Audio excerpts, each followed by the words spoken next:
Bonjour. L'histoire missionnaire du 26 juillet 2025 nous vient du Zimbabwe. Le titre, Pleurer pour la pluie. Dans les plaines arides et poussiéreuses d'Afrique, une crise profonde menaçait le lycée adventiste Solusi. Depuis des mois, aucune pluie n'était tombée. La terre, autrefois riche en maïs, en blé et en légumes frais, s'était transformée en une surface craquelée. Les jardins où poussaient tomates, oignons, carottes et pommes de terre avaient dépéri. Les cultures vivifiantes qui contribuaient à nourrir les élèves et le personnel et fournissaient des emplois aux élèves pour payer leurs frais de scolarité étaient en train de mourir.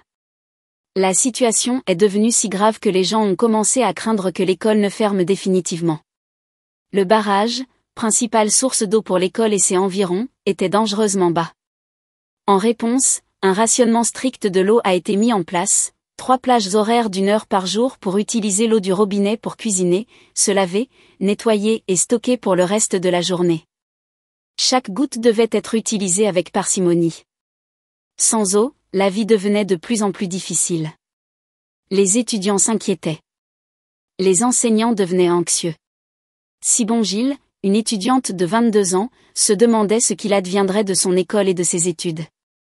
Mais dans cette obscurité, une puissante lumière de foi et de prière a commencé à briller. Un appel à la prière. Sans solution en vue, les responsables de l'école ont lancé un appel urgent. La seule façon de sortir de cette situation est de prier.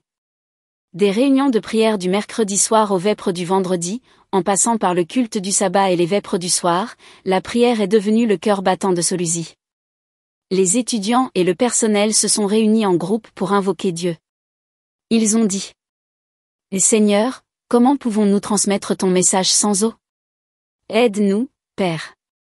Nous accomplissons ton œuvre. Certains jeûnaient et priaient, sautant 1, 2, voire 3 repas par semaine. D'autres priaient seuls, en famille ou en silence dans leur cœur. La sécheresse persistant, les prières se sont poursuivies pendant 2 mois entiers. Sibon Gilles et d'autres ont trouvé la force en se souvenant de la fidélité de Dieu.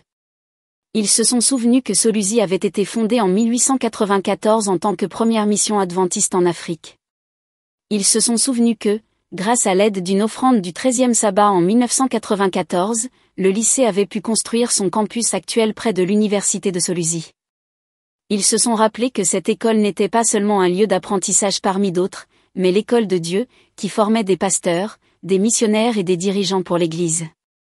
Puis, le miracle silencieux de Dieu s'est produit. Les élèves et le personnel avaient toutes les raisons de croire que l'école allait fermer. Mais cela n'a pas été le cas. Le peu d'eau dont nous disposions nous a permis de tenir jusqu'à l'arrivée des pluies, se souvient Sibon Gilles. Contre toute attente, Dieu a préservé Solusi. Les robinets ne se sont pas taris. L'école n'a pas fermé. La vie a continué.